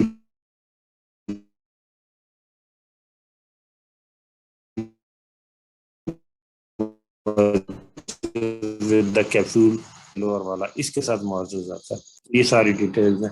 इसी तरह थोड़ी सी डिटेल्स जो वो इसके फेमोरल लिगामेंट भी इसमें डाली हुई है, ठीक है। अब ये फिर मैंने आपको बताना था कि ये आपको याद है एसिटाबुलर लिगामेंट है, इसको अगर आप गौर से देखो तो इसके अंदर एक छोटा सा एक रेड कलर का स्पॉट आपको नजर आ रहा है। ये रेड स्पॉट क्या है, बेसिकली ये रेड स्पॉट ऑब्चुलेटर आर्टरी है, ऑब्चुलेटर आर्टरी है, ऑब्चुलेटर सॉरी एसिटाबुलर आर्टरी है। वो कहाँ से आ रही है, ये देखो ऑब्चुलेटर आर्टरी है, ये एक ब्रांच है, इसमें से एक छोटी सी ब्रांच निकल रही है जिसको एसिटाबुलर ब्रांच कह रहा है। ये वो लिगामेंटम टीरीज के अंदर से इस तरीके से पास करती है, जैसे पेंसिल के अंदर से, लकड़ी की पेंसिल, लेड पेंसिल के अंदर से जो सिक्का पास करता है, यानी कि चारों तरफ उसकी लकड़ी के बीच में सिक्का होता है, इसी तरह चारों तरफ जो लिगामेंट है सेंटर में से क्या पास कर रहा है आपका, ये छोटा सा डॉट जैसे टेबुलर ब्रांच पास कर रही है। अच्छा जी, ये सारी इसकी ब्लड सप्लाई है, आपने देख ली।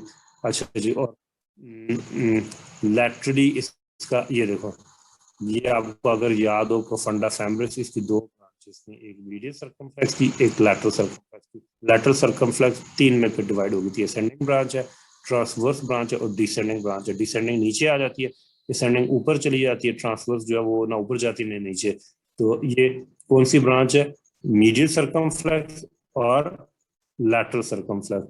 अब ये देखो, ये असेंडिंग ब्रांच की ये जॉइंट कैप्सूल इसने कट कर दिया आपको दिखाने के लिए, ये कट कर दिया, इसमें से ये देखो ये पेनिट्रेट कर रही है ब्रांचेस, और ये कहाँ जा रही है, अलोंग द, यानी कि नेक ऑफ द फीमर और उसकी साइनोवियल लेयर के बीच में आ जाती है।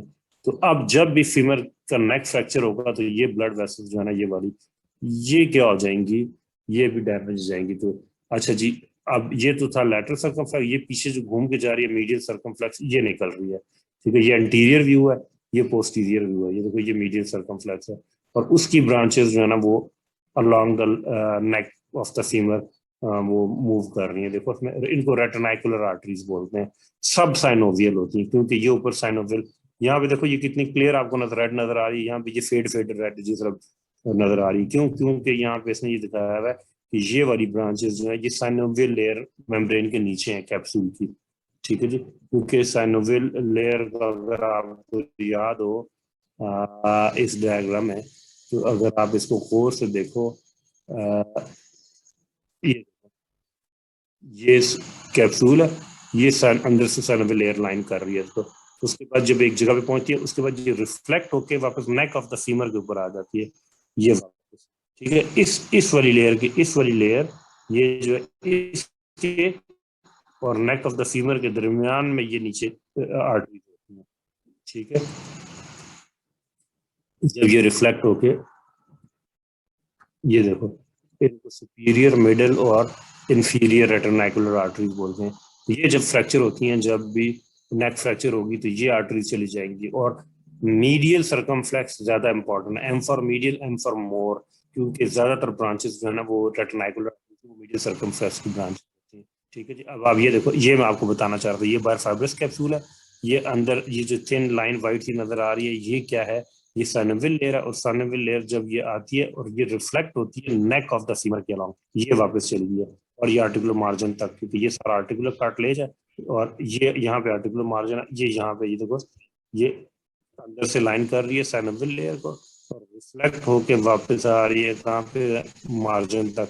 अब ये वो ब्रांचेज हैं, रेटिनाइकुलर आर्टरीज हैं, जो कि इस साइनोवियल लेयर के नीचे पड़ी हैं और नेक के दरमियान में पड़ी हैं। तो ये जो, अच्छा ये क्या, फिर उसके बाद medial part of the head of the जो है वो एस्टेबुलर ब्रांच से सप्लाई हो रहा है, जो कि लिगामेंटम टीरीज के थ्रू आ रही है, ऑब्चुलेटर आर्टरी की ब्रांचेज है, और बाकी ये एपिफिजियल लाइन के लैटरली जितना भी पोर्शन है हेड का, वो रेटिनाइकुलर आर्टरी से सप्लाई हो रहा है। यानी कि हेड ऑफ द फीमर के ब्लड सप्लाई के दो सोर्सेज हैं, ये एपिफिजियल लाइन के मीडियली जो है ना वो एसिटेबुलर ब्रांच है, और इसके लैटरली क्या रेटिनाइकुलर ब्रांचेज हैं।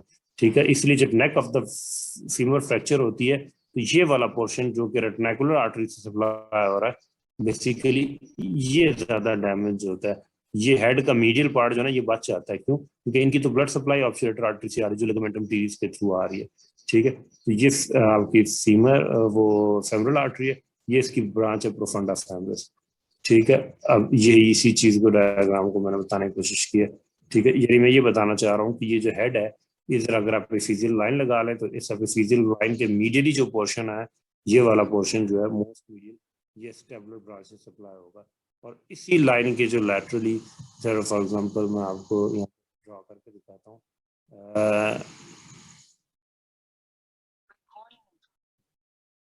अच्छा, इमेजिन यहाँ पे क्या है, ये सॉरी ये एपिफिजियल लाइन है। ठीक है जी, इसके बल्कि इसको कलर हम चेंज कर लेते हैं ताकि हमें ज्यादा अच्छा नजर आए। और उससे पहले आप इसको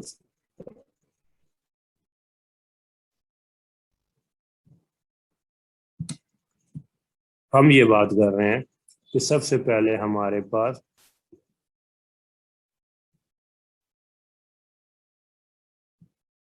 ये जो है एसिटेबुलर लाइन है, एपिफिजियल कार्टिलेज है।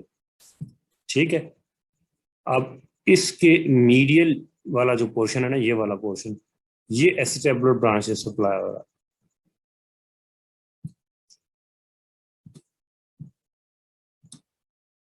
ठीक है, और ये लिगामेंटम टीरिस के थ्रू आती है, एसिटेबुलर ब्रांच की वो ब्रांच है ऑब्चुलेटर आर्टरी की। ठीक है, अब इस लाइन के जो लैटरली जो हेड का एरिया ना,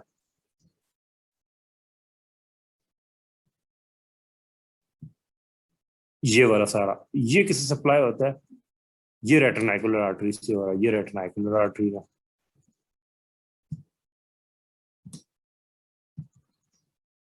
ये छोटा सा एक बड़ा से वो पॉइंट है, लेकिन इसके बहुत सारे क्वेश्चंस बनते हैं। ये क्वेश्चन आपको पोस्ट ग्रेजुएशन में भी आपकी जान नहीं छूटेगा, इवन एमएलई में ये क्वेश्चन आ रहा होता है।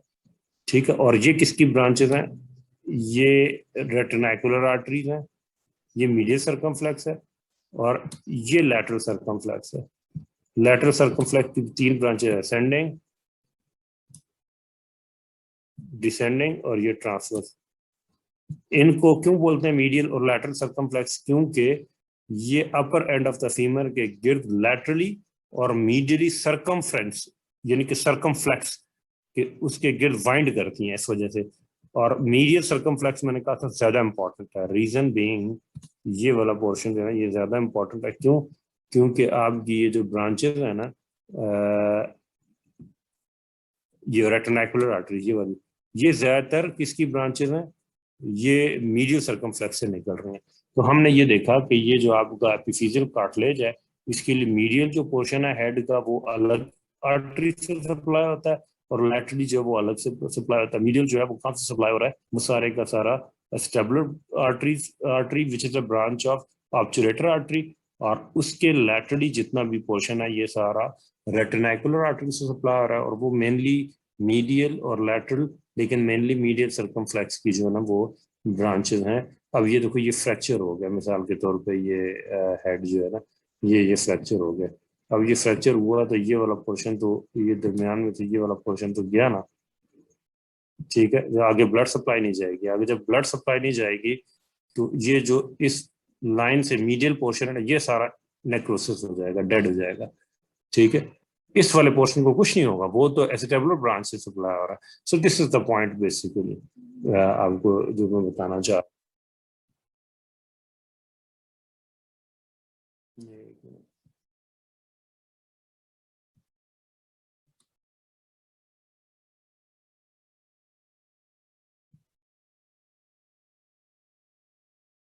अच्छा जी,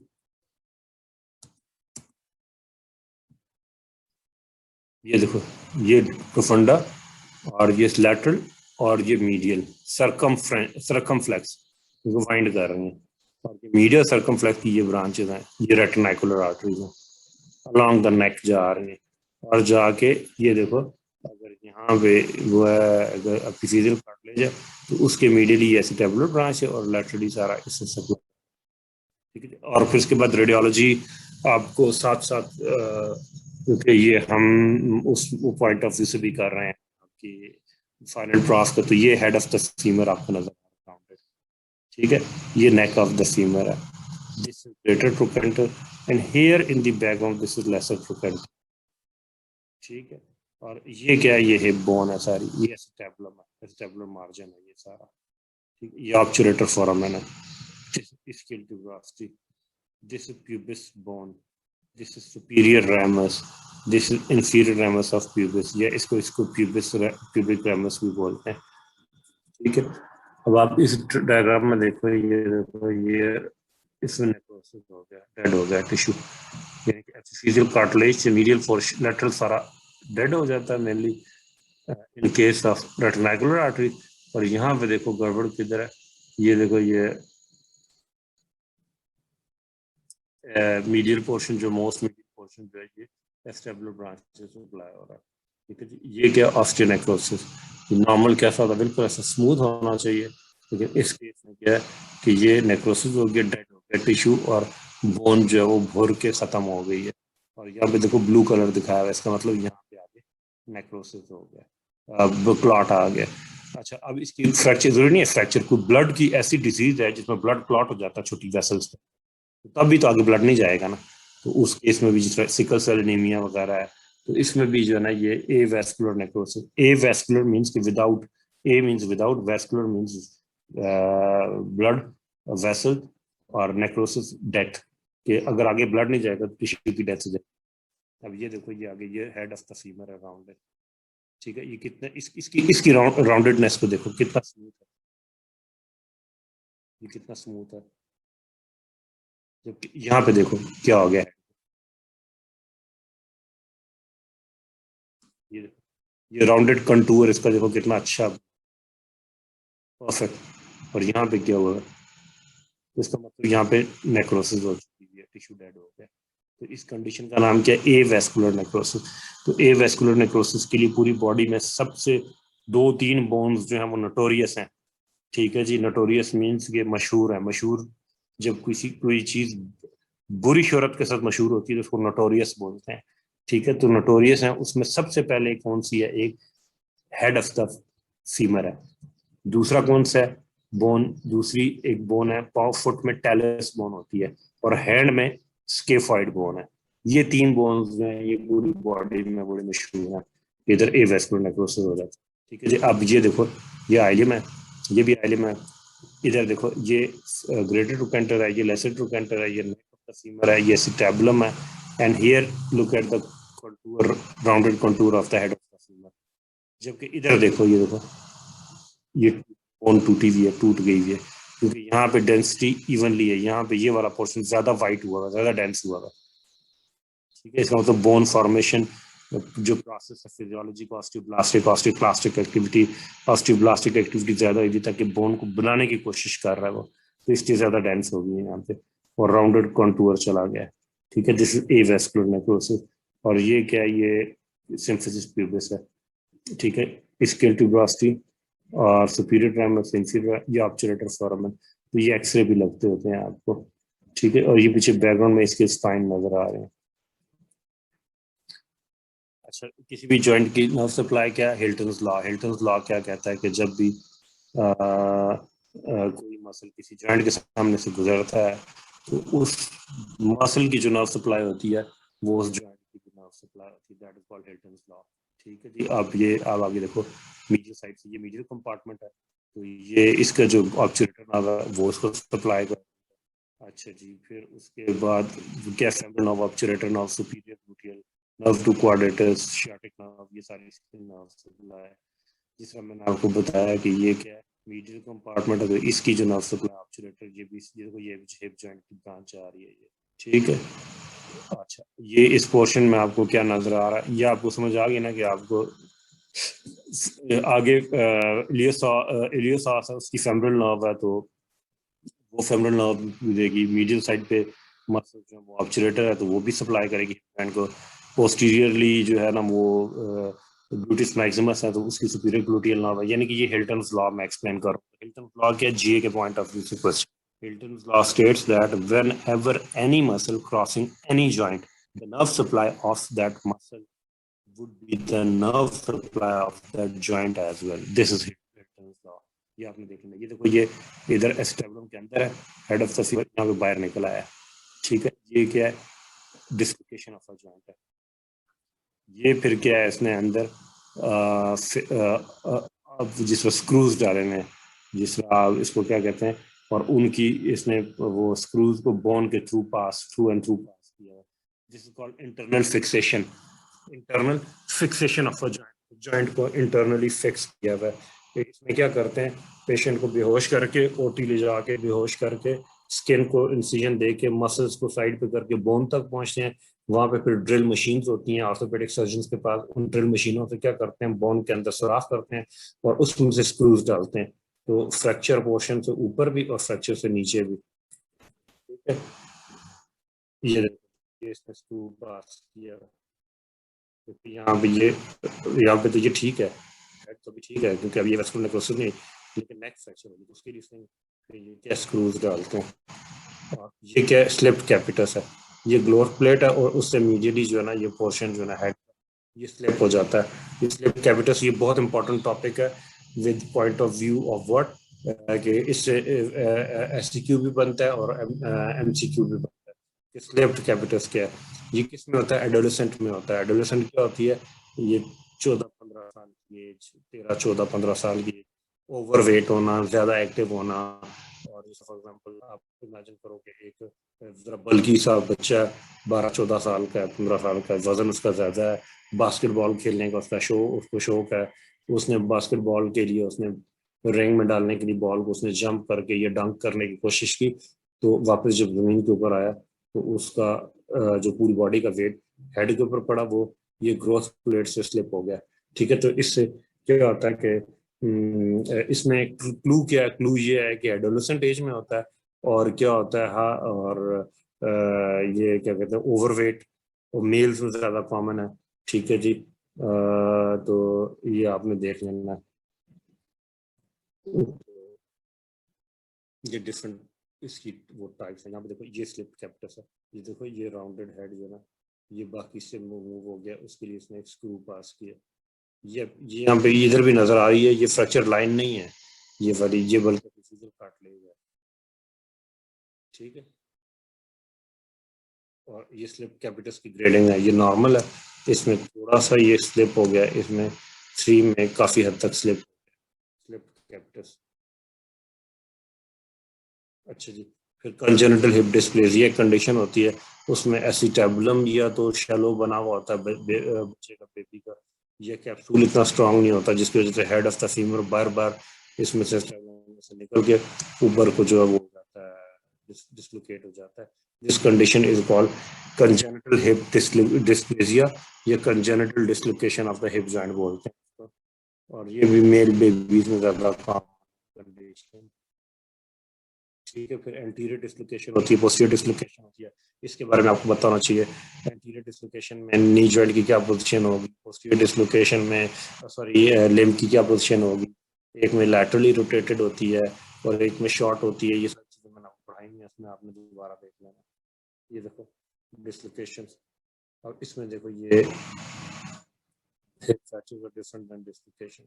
Notice that affected limb is shortened and externally rotated.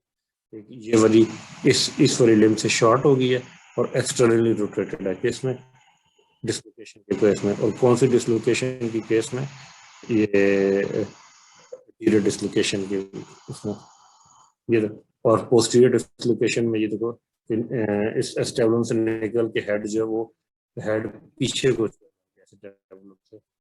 अब इस कंडीशन में क्या है, ये देखो if dislocation is posterior the leg will be adducted, ये ऊपर लेग जो एडक्टेड है एंड इंटरनली रोटेटेड और इंटरनली रोटेटेड, यानी कि आप पेशेंट की लेग की पोजीशन देख के बता सकते हो कि इसको एंटीरियर डिस्लोकेशन है या पोस्टीरियर डिस्लोकेशन है।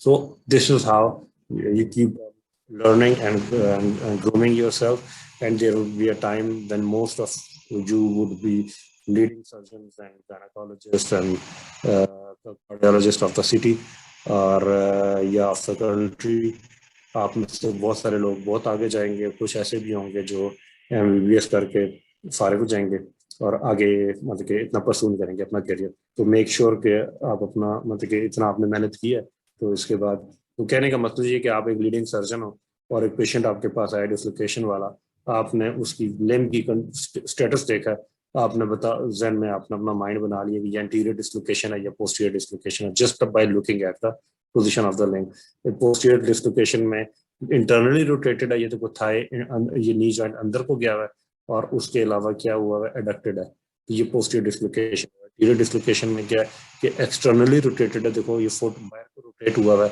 और साथ में शॉर्ट है, तो आपको फौरन आइडिया हो जाएगा। ठीक है, तो आई होप आज हम एक ही अपना वो कर पाए, क्योंकि हमारा पिछला टॉपिक भी रहता था। तो बाकी नी जॉइंट आपने अच्छे तरीके से पढ़ा, मेरी वीडियोस हैं वहाँ पे जाके देख लें। और उसमें एक फिर आपको point viva point of view से कि प्लांटर फ्लेक्शन में ज़्यादा जो होती है वो स्प्रेन्स होते हैं या डॉर्सी फ्लेक्शन में, ठीक है, तो ज़्यादा कब होते हैं प्लांटर फ्लेक्शन। क्यों? क्योंकि टेलिस बोन जो होती है वो एंटीरियरली चौड़ी होती है, पोस्टीरियरली नैरो होती है, तो वो जब हुड के अंदर आती है तो वो प्लांटर फ्लेक्शन जब होती है तो कम नैरो वाला पोर्शन जो है ना वो उसके अंदर आया हुआ था हुड के अंदर, और देयर इज अ प्ले, तो ज्यादा इंजरीज कब होती हैं प्लांटर। ये भी बड़ा आसान पॉइंट है।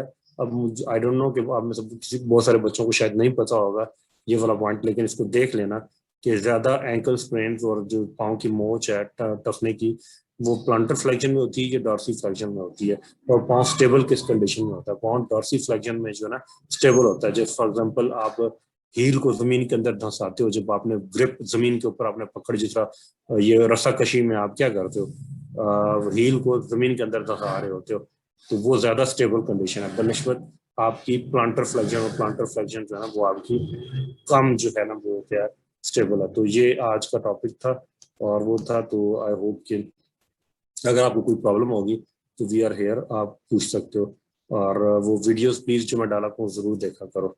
तो thank you very much for your patience and ये आपने मुझे टॉलरेट किया इतनी देर। तो अब good luck with your lower limb, इंशाल्लाह जब हम नेक्स्ट हमारी क्लास होगी तो हम करेक्ट स्टार्ट करेंगे। Thank you.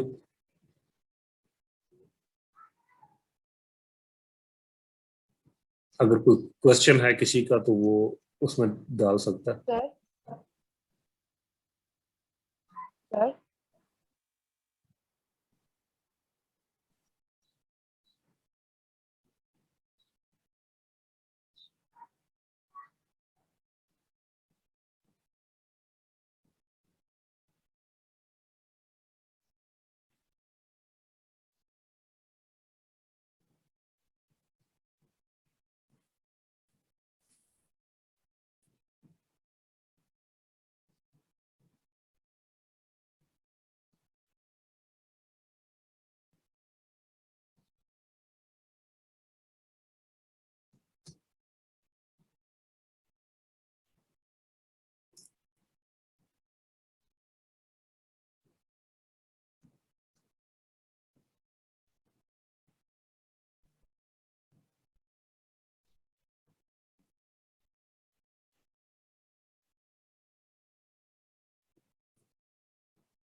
Recording stopped.